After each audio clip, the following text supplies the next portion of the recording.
This is a list I expect to evolve heavily over time. Hey everyone, welcome back to Andrew's Wizardly Reads, and today guys, we are doing a top tier list for my favorite all-time horror novels. But before we get into that, please do me a favor, like this video and subscribe to the channel as it does help the channel grow. Now, if you're new to the channel, you'll be like, oh cool, great horror books. But if you've been watching this channel for a while, you'll know, hey, you haven't really been reading horror all that long, which is why at the beginning of the video, I said this is a list I expect over the years to evolve and blossom. And I've kind of excluded thrillers off of this list because I really want to kind of focus on what I consider to be like horror novels. So no hard crime or anything like that. No short story collections, which kept Ray Bradbury off of the list, which made me sad. But other than that, these are my favorite top 5 horror novels. Essentially, I don't have a whole lot of horror underneath my belt quite yet, but I'm getting there. And so next year, I would expect this to be a top 10 list instead of a top 5 list, which you could probably then expect all of these books to appear on next year's list, and then I'll just be tacking on 5. At this point, I feel like I'm just talking in circles, and I'm avoiding getting to the list. But one of the newest additions to this list is the Amityville Horror. And something you're going to notice is I'm going to hold up special editions. It appears that when I love a horror story, I immediately go out and buy a special edition of that horror novel because it just, I don't know, it's something that I want to have on my shelf. I don't normally do that with fantasy novels, but that is definitely something that I started noticing once I got my hands on the Amityville Horror. This is the Suntop Press Artist Edition, where it just kind of showcases some great art. I love Suntop Press, but we're not really here to talk about Suntop Press. We're here to talk about the Amityville Horror, which is, hold on, I need both hands for this, air quotes, based off of a true story. This is a haunted house story where, this is a real house that exists. There's been movies. Many people have lived in this house with zero issue. But from this story, from the Lutz's perspective, this house was haunted. I don't want to get into any of the legality of the stuff that is mentioned in the lawsuits, but this story is darn entertaining. We've got this young family who just snagged this house for an absolute bargain, and they move in, and then immediately, things just start going wrong. We've got this family that's come together. George has married this woman with 2 kids. He's made these kids his own. We've got this priest who's involved. It's fantastic. If anything, this is what I love about the kind of haunted house aspect of horror. It focuses more on atmosphere and stuff out of the corner of your eye and kind of items being moved around and not where they're supposed to be, or doors being ripped off hinges silently. You look at a door and you're like, no, that's going to make a lot of noise when it comes off. And you're like, well, I didn't hear anything last night. How did this happen?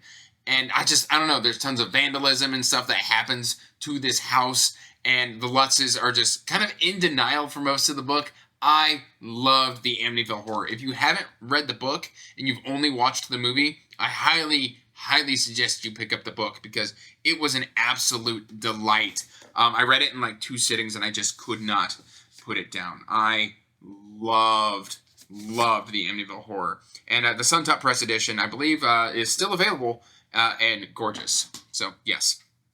And then, of course, King is going to appear on here more than once. So, we, of course, have to talk about The Shining. And this is my Folio Society edition of The Shining. I love The Shining so much. If anything, this is the Stephen King book that really kind of ignited my love. Because I read, what did I read? I read The Dark Tower in high school, and I only read the first 5 in high school. And I liked them, but I didn't love them. It wasn't until I got into college, and I went to the school library and picked up a copy of The Shining, and then I just remember being absolutely engrossed in that story. I couldn't put it down, and I've been thinking about it for 14 years, since I last read this book. I purchased this special edition. I haven't even read it since then, but the feelings and the emotions and the nostalgia I have from just reading this story a single time in the Overlook Hotel has stuck with me all of these years. I remember watching the movie, the Stanley Kubrick, and being very upset with it. because I had fallen in love with the story so much. That was one of those cases where I went full nerd and was like, that didn't happen in the book. That's completely different. That's been changed. And it just, I don't know. I am very much a fan of the book and not the Stanley Kubrick movie. I know there's been like miniseries and stuff like that, but for me, it will always be the Shining story, the book, that holds such a special place in my heart, because the Overlook Hotel and what Jack kind of the change that his psyche undergoes as the story progresses. And again, there's that atmosphere because it's another, we're going to air quotes, haunted house story but it's basically a haunted hotel, and just everything that goes on in there is spectacular. And what his son undergoes through, like learning about The Shining and everything that goes into that. Oh, I loved it so incredibly much. I cannot stress that enough. And then, keeping it in the family, we've got Joe Hill's Horns. This is Levidian Press edition that recently came out. And when I read Horns, I knew I was reading something special.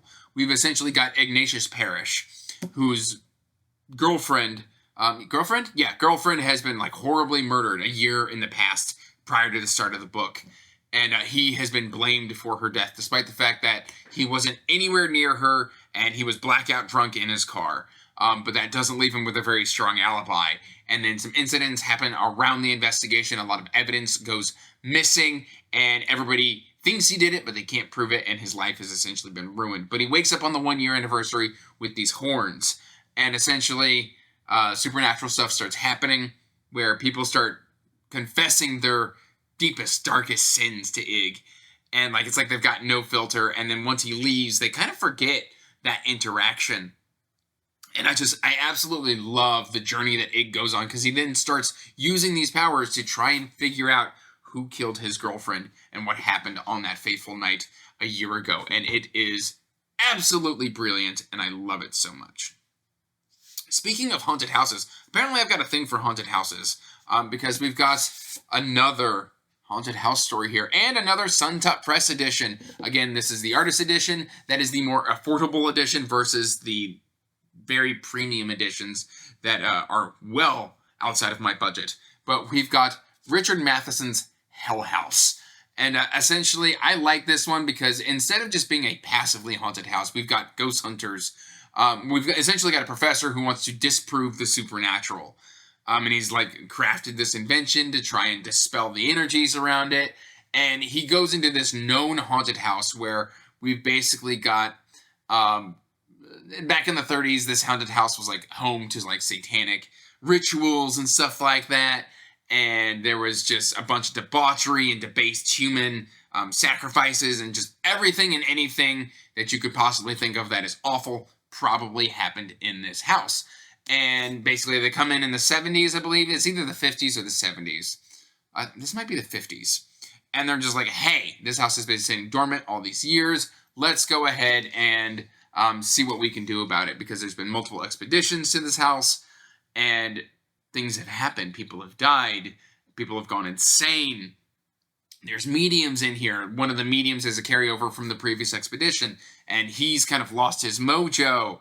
And the stuff that happens in this book is, while a little messed up, just a really good kind of poltergeist style of story, and I absolutely am here for it. This was my first Matheson, and I immediately went out and I purchased this special edition of it, because I knew it was something that was going to be in my collection for probably the rest of my life. I love this story so much. And then we've got one final special edition to show you, and book to talk about. And this is probably still my favorite horror Stephen King. My favorite Stephen King is The Green Mile, but I don't consider that to really be a horror story. If anything, that's just a beautiful speculative fiction story. But we've got Stephen King's Needful Things. And this is the PS Publishing edition out of the UK. And I struggled with buying this for about 2 years, because I was just like, I've got like, I really like the standard Needful Things, but I was just like, I want a special edition of Needful Things because it was such an awesome story. And so I picked this up. But essentially, this is Castle Rock. This is such a great small town feel where you get to know these characters. And it's the little things that build up over time that lead to absolute pandemonium in this small town at the end of the story and where our characters end up in Leyland Gaunt and the Shop of Needful Things and the enticements and just the, I don't know, like everything in here has a price. It just may not be the price you expect to pay. That's kind of the motto of the store. I absolutely loved it. The way that things just escalate in this story is, frankly, astounding, and I loved it. And that is why I have a special edition of it. But these currently are my top 5 horror novels that I am just absolutely in love with. Let me see if I can't get them all in frame and just give y'all the money shot.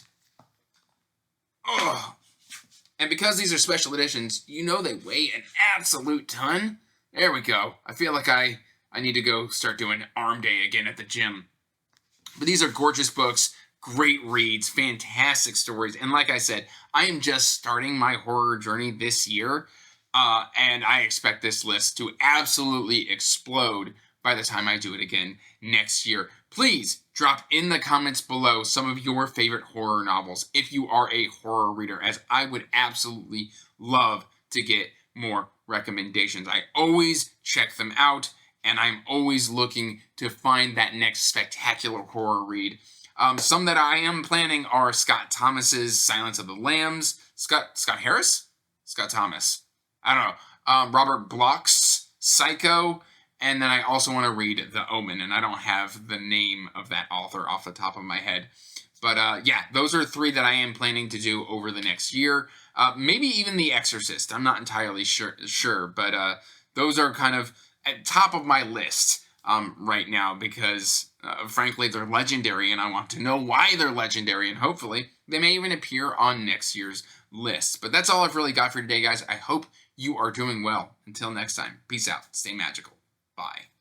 And as always, I want to give a huge thank you to my patrons. Thank you for supporting my passion and my hobby. It means the world to me.